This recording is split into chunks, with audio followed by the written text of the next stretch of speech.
কে এই হোসাইন মোহাম্মদ সেলিম, যার বক্তব্য শুনে বাংলাদেশের সকল আলেম ওলামাদের চোখের ঘুম হারাম হয়ে গেছে?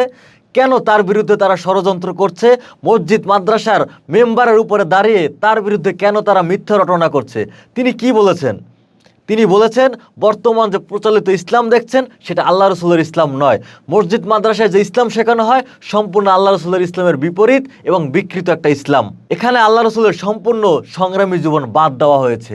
এখানে শেখানো হয়েছে সূক্ষ্মাতি সূক্ষ্ম মাসলা মাসাইল, টাকনুর উপরে কাপড় রাখা কতটুকু সুন্নাত, ঢিলাকুলুপ নেওয়া কীরকম সুন্নাত, এইসব বিষয় নিয়ে এরা তর্ক বিতর্কে লিপ্ত থাকে।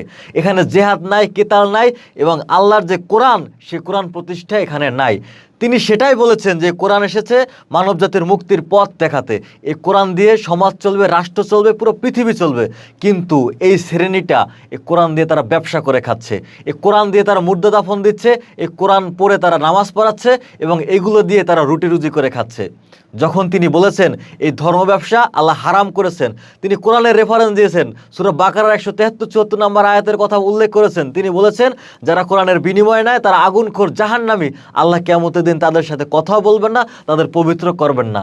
শুধু এখানেই নয়, তিনি আরও বলেছেন সূরা ইয়াসিনের 21 নম্বর আয়াতে আল্লাহ বলেছেন যে অনুসরণ করো তাদের যারা তোমাদের কাছে বিনিময় চায় না কিন্তু তারা সুপথপ্রাপ্ত। যখন এই আয়াতটি মানুষের সামনে প্রকাশিত হলো, যখন তারা জানতে পারলো যে তাদেরকে অনুসরণ করতে হবে যারা তোমাদের কাছে বিনিময় চায় না, তখন এই শ্রেণীটির অনুসারী আস্তে আস্তে কমে যেতে লাগলো। তখন তারা তার বিরুদ্ধে লেগেছে, তার বিরুদ্ধে তারা মিথ্যা রটনা করেছে। মসজিদের মিম্বারের মতো জায়গা দাঁড়িয়ে তারা মুসলিমদের সামনে মিথ্যা কথা বলেছে।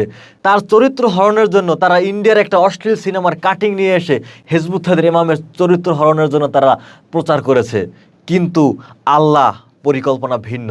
আল্লাহ তাদের তৈরি ফিতনা তাদের দিকেই ধাবিত করেছে, যে কারণে আজকে মসজিদ মাদ্রাসার যে এতদিন বলৎকার হয়ে আসতো, যেটা সকলের অজানা ছিল, সে বলৎকারের মতো নিকৃষ্ট কাজকে আল্লাহ জাতির সামনে প্রকাশ করে দিয়েছেন। তাদের চরিত্রে আজ কালিমা লিপ্ত হয়েছে। এবার তারা কিভাবে মুখ লুকাবে?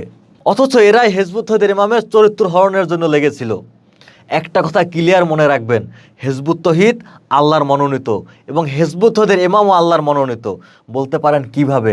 কারণ আল্লাহর মনোনীত না হলে এই দাজ্জালীয় সভ্যতার ভিতরে দাঁড়িয়ে আল্লাহর হুকুমের কথা কেউ বলতে পারতো না, কেউ এই ধর্ম ব্যবসায়ীদের বিরুদ্ধে কথা বলতে পারতো না, কেউ এই ইসলাম কোরআন প্রতিষ্ঠা করতে হবে এই কথা বলতে পারতো না।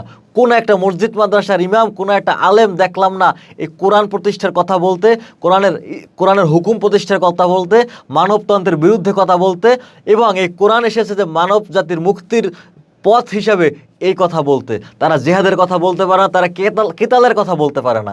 তারা শুধু বলে দাড়ি রাখা সুন্নাত, মিঠাই খাওয়া সুন্নাত, হুজুরদেরকে টাকা দেওয়া এটা সওয়াবের কাজ।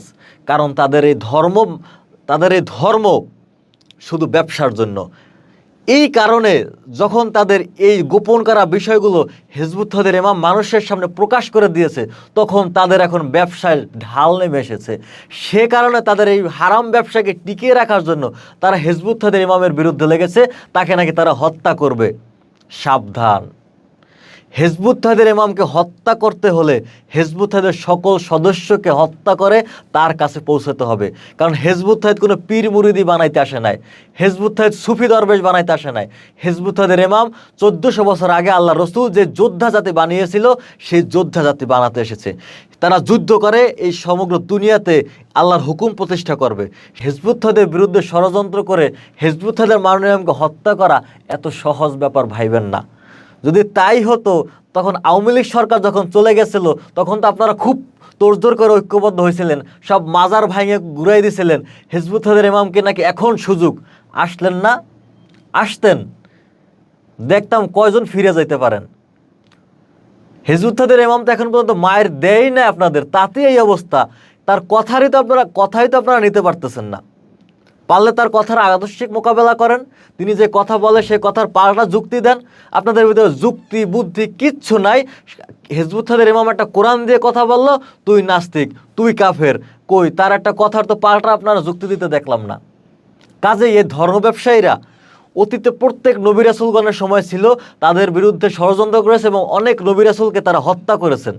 এবং হিজবুত তাওহীদ শেষ জমানায় আবার সে আল্লাহ রসুলের প্রকৃত ইসলাম নিয়ে দাঁড়িয়েছে। এই ধর্ম ব্যবসায়ীরা ষড়যন্ত্র করবে, তবে তারা টিকতে পারবে না। আল্লাহ হয়তো তাদেরকে কিছুদিন সুযোগ দেবে, এমন একটা সময় আসবে তখন তারা পালাইতে পারবেন না। এই জনগণ আপনাদের ধৈর্য ধৈর্য রাস্তায় ঝুলাই ঝুলাই মারবে, কারণ আপনাদের চরিত্র এখন জনগণের সামনে প্রকাশ পেয়ে যাচ্ছে। কাজেই সময় থাকতে হিজবুত তাহরির ইমামের বিরুদ্ধে ঐক্যবদ্ধ না হয়ে আসেন তার পক্ষে পারলে ঐক্যবদ্ধ হন। তিনি তো কোনো খারাপ কাজ করতে নামেননি, তিনি নেমেছেন আল্লাহর হুকুম প্রতিষ্ঠা করতে। তাহলে সেই হুকুম প্রতিষ্ঠা করার কথা আপনাদের বলার কথা ছিল, আপনারা সেটা বলেন না।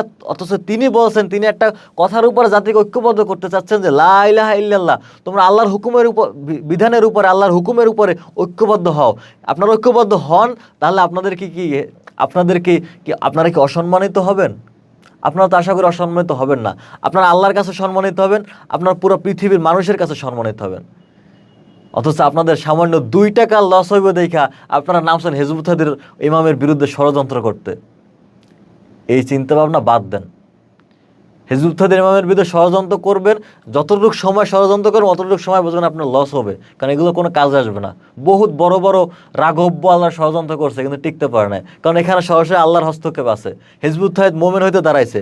কোন মোমেন? আল্লাহ যে মোমেনদের সাথে ওয়াদা করছে, যে মোমেনদেরকে আল্লাহ বলছেন কোরআনে সাহায্য করবেন, আল্লাহর 5000 ফেরেশতা মালায়েক এই মোমেনদের সাথে আছে। কাজে আপনাদের এইসব হুমকি দামকি এগুলোর দরকার নাই। আমরা ভাই জীবন দিতে আসছি, আপনার জীবন নেবেন নেন, আমরা তো শহীদ হওয়ার জন্য প্রতিনিয়ত আল্লাহর কাছে কান্নাকাটি করে, আল্লাহ জীবনটা কবুল করে নাও। আপনাদের এই হুমকি দামকি, মৃত্যুর হুমকি এগুলো দিয়ে না হিজবুত তাহরির, এগুলো অন্য কোথাও গিয়ে দিতে পারেন। এগুলো হিজবুত তাহরির দিয়ে লাভ নাই। কাজে হিজবুত তাহরির ইমামের বিরুদ্ধে ষড়যন্ত্র না করে যদি পারেন আসেন ঐক্যবদ্ধ হই। ঐক্যবদ্ধ হওয়ার পর আমরা একটা জাতি হই, এবং এই জাতি পুরো পৃথিবীকে শাসন করবে, আল্লাহর দিন প্রতিষ্ঠা করবে, যেখানে অন্যায় অবিচার অশান্তি কিচ্ছু থাকবে না। সমগ্র মানুষ হবে এক জাতি, সবাই হবে ভাই ভাই, একজনের দুঃখে আর একজন পাশে এসে দাঁড়াবে। তাহলে সেই মানুষ যদি আপনারা হইতে পারেন, আপনারা সেই মোমেন্ট যদি হতে পারেন, তাহলে আসেন। অন্যথায় হিজবুত তাহরির ইমামের বিরুদ্ধে ষড়যন্ত্র করেন না।